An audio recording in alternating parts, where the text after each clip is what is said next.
તો જય માતાજી, જય દ્વારકાધીશ મિત્રો. આપણે દરિયાની અંદર આવી ગયેલા છીએ અને છે ને ભાઈ બંધણ હવે થોડાક દિનો વધ્યું છે અને ભાઈ સવારના પોરમાં આવી ગયેલા છે. તો તમને બતાવવાની અંદર કેટલું મચ્છી આવે ને એ બધું તો વિડીયોમાં ખાસ કરી બને રહેતો. તો જોઈએ આગળ. તો અહીં કામ શરૂ છે અને સુરજ દાદા એટલે ઉગી ગયા. આવી રીતનું લોકેશન સવારનું આવે છે. તો પર થઈ ગયો છે.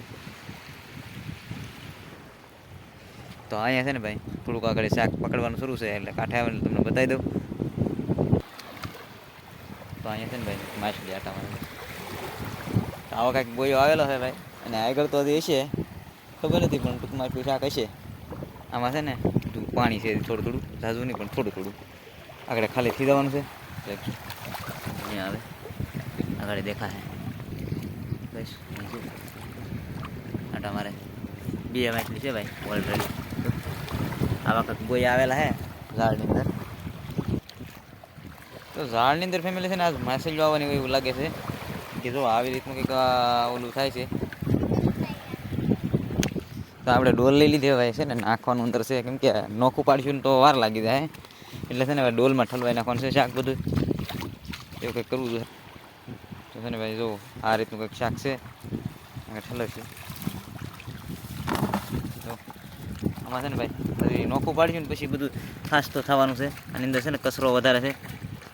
તો ભાઈ આવો કચરો ઘણો બધો નીકળેલો છે અંદર. તો આવી રીતનું ભાઈ લોકેશન છે ને એને ઓલા ડોલમાં થોડુંક નાખી દઉં ને અહીંયા છે ને ભાઈ માછલી જો હજી થોડે ઓલું કૂચ્યું કે ભાઈ છે મચ્છી તો છે જ ભાઈ આજ.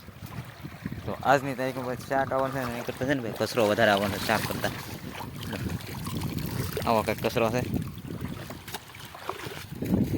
તો પાછું ભાઈ થોડુંક શાક પકડી લીધું છે ને જાય છે નાખવા. આવે જો આવી રીતે કંઈક છે પણ આ માછલીઓ ક્યાં ગયું બધી મોટી જો આમે રહી ગઈ ભાઈ. મોટા બોયા નથી આવ્યા પણ નાનું શાક છે ને આ બધું ઝાડ આવી ગયેલું છે ભાઈ. ઘણું બધું શાક આવવાનું છે આજ. કેમ કે ભાઈ ઝાડ છે ને આપણે પાણીમાં વહેલા 4 વાગે ઊભું કર્યું હતું આજ. કેમ કે પાડી દેવું પડે ને મોજાના કારણે રહેતું નથી ઝાડ આપણું એવું છે કહીશ.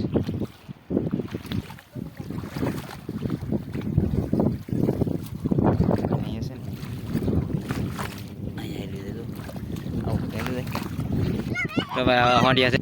આવા કંઈક ભાઈ હોંડિયા છે અને ભાઈ છે ને આની અંદર આપણે શાક ઘણું નાખી દીધું પણ હવે છે ને એને નોખું પાડીશું પણ હજી થોડુંક બાકી છે વીણવાનું. તો વીણી લઈ કંઈક બીજી કંઈક વસ્તુ જડી દે મેળવી દે અંદરથી.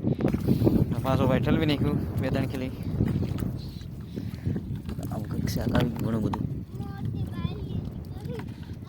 આવું માછલી ભાઈ મોટી માછલી આવી ગઈ એટલે આવું કંઈક છે. તો હવે છે ને ભાઈ અમે વેણીને બહાર નીકળી જાય અને હવે છે ને રિપેરિંગ કરવાનું શરૂ કરવાનું છે. તો તગારામાં ઠલવશું પછી રિપેરિંગ કરશું. તો ભાઈ આમાં કચરો બહુ છે ભાઈ. તો આ શાક રિપેરિંગ થાય ક્યાં લગી કંઈ મજા નહીં આવે જોવાની તમને. થોડોક પ્રકાશ આવતો નથી એટલે અંધારું થોડુંક દીન ઓલું છે એવું કંઈ છે ને આવી રીતનું છે. ડૂસો બહુ છે ભાઈ. આવું કંઈક કચરો છે અંદર. આ વીણી નાખીને પછી તમને બતાવી કે કેવી રીતનું શાક છે એ બધું. તો ભાઈ હોંડિયા વીણાઈ ગયા ને આવા કંઈક હોંડિયા થઈ ગયા. તો આવી રીતના કંઈક હોંડિયા છે એટલે આવેલા છે. આમાં દીનો પ્રકાશ આવે ને એટલે હરખું દેખાતું નથી. બાકી તો 1 નંબર હોંડિયું. ભાઈ તો આ બધા બોયા છે. આવા કંઈક બોયા અને એટલા હોંડિયા છે. આવી રીતના હોંડિયા છે. આમાં બોયા રહી ગયા અને ભાઈ છે ને અહીંયા કચરો રહી ગયો. અહીંયા કચરો કેટલો બધો નીકળી ગયો. આમાં ભાઈ છે ને કિંમતી માલ જો આવી રીતનો કંઈક માલ છે આવેલો. લેરિયા ને એવું ભેગું કરેલું છે. આવું કંઈક શાક હતું ને પાણી ભાઈ ઘણું બધું ખાલી થઈ ગયું દરિયો. આવી રીતનું કંઈક થઈ ગયેલું છે. તો મિત્રો આપણે દરિયામાંથી ભાઈ ઘરે આવી ગયા ને ઘરેથી છે ને ભાઈ ખાઈ પીને હવે તો આરામ કરીએ છીએ. આ રીંગનો એક હિસ્કો બનાવેલો છે એની માથે બેઠા ને ભાઈ વિડીયો ગમ્યો હોય ને તો લાઇક કરો, શેર કરો ને સબસ્ક્રાઈબ કરવાનું ભાઈ ભૂલતા નહીં. તો આવા નવા વિડીયો તમને મળતા રહેવાના છે. તો મળશું એક ફરીવાર નવા વિડીયોમાં.